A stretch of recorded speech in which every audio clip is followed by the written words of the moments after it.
the benefit goes when you have money saved. Yeah. And if it's sitting there unused, it goes into your neighbor's house. He borrows it. He pays the interest on his loan. It goes back to the bank as some kind of profit, and you get a small portion of that. It's working. That's the important thing. If your money is just sitting in the bank doing nothing, not helping anybody, then it needs to be So if it's taxed. invested in stocks, it's okay. Yeah. Because that's what Mr. Forbes does. Well, not necessarily. That's why I'm asking. No, because here's the thing. If the money is invested in stocks of an operating company. Well, like Procter & Gamble. Yeah. Then that can't be taxed. As far That as would not be taxed. Because Procter & Gamble is operating as a business and therefore is contributing to the people in the community. The biggest problem I have with your philosophy is that, from what I'm hearing, the government really owns everything you have and lets you keep it for as long as you say it's okay for us to keep it. No. Because at your death, you're saying the government now has a right to confiscate. That's what the inheritance tax is. It's confiscation of your wealth, your heirs' wealth, by government. Well, I see no reason for an estate tax except for the purpose of keeping somebody from doing nothing whatever with the money and simply just sitting on it and accumulating. How much of that money do you think is really buried in a hole in the backyard?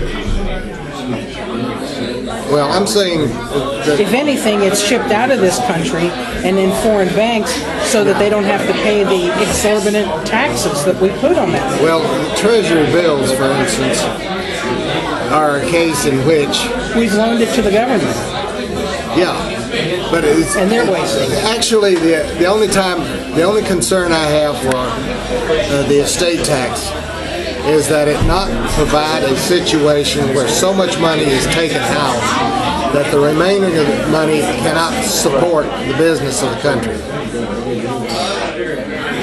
And that's a very, very limited area. But what I do see is that sometimes people pull some real shenanigans. What the hell business is it of yours what they do with it? I'm not trying to say that. I'm not trying to say that we. I mean, how is that any different than Obama, who covets everybody's business, they covet everybody's money, they covet your retirement, and it's the 10th commandment he's breaking. Thou shalt not covet thy neighbor's property.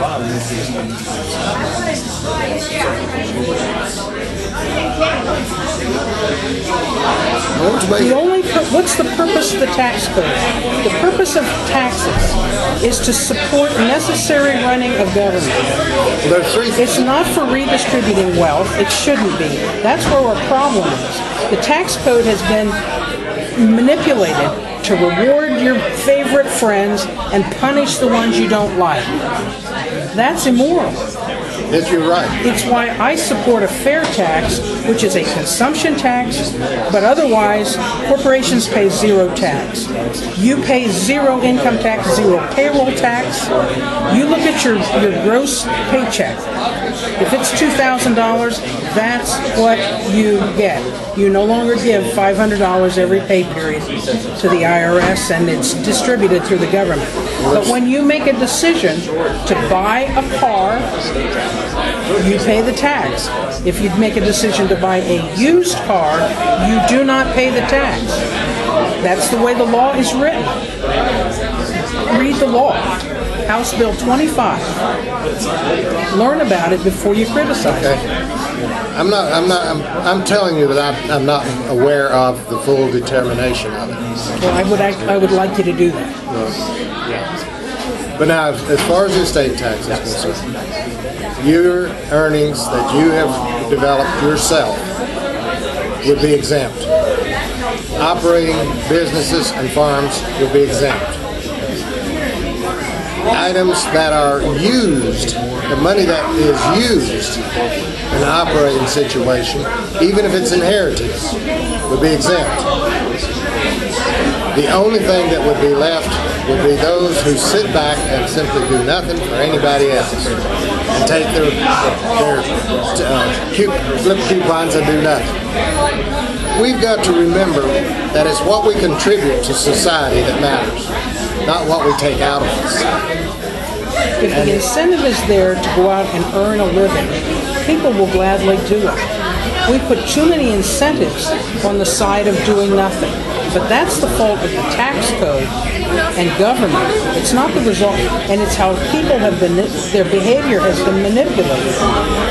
And it's one of the things that I brought up earlier, with different rules that end up causing people to lose money by trying to go to work. I was a food stamp caseworker for about 2 years, and it was an abomination because it hurt people. Yeah, it damaged people. Well, they didn't want to go to work because they'd lose their food stamps. This is why I suggest. It also manipulated people into the entitlement mentality, and it taught them that there were benefits to not doing it. The thing that I would say is that in any social program, no more than half of the otherwise disposable income that you earn would be required to be reimbursed. You would not lose your unemployment if what you get is less than what you would be getting otherwise. And for instance, if you're getting $6 in unemployment now, you take a job at $5, $2.50 would be deducted from the $6, and you would then have more money after you work than you did beforehand. You see what I'm saying? I'm trying. You would still get partial welfare to supplement. You wouldn't be cut off completely from the unemployment or welfare just because you're working a job that pays you less than the welfare or unemployment. You would still get a partial payment to supplement your income. You would end up benefiting from your work, is what it means. At least half of what you're earning, you would get to spend. The other half might be deducted from your welfare, but no more than that. What greater incentive would there be for earning money if you didn't report it to anybody? I've seen that happen too many times. Well, I'm all in favor of it. And having a consumption tax where I'm taxed once for it. And April 15th is just another day. Well, that's another factor in that article, but that's a matter of timing, not a matter of... All right, well, our hour is up. Thank you so much, Mr. Doyle, Mr. Smith, for putting up with all of our questions. And thank you for making the trip down.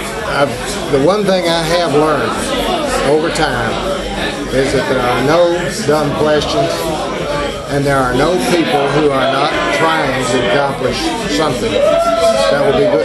Now, among y'all, there's none of you that's not trying to better the country. Yes, I'm going to check everything. Thank you so much for your time, Mr. Smith. See you.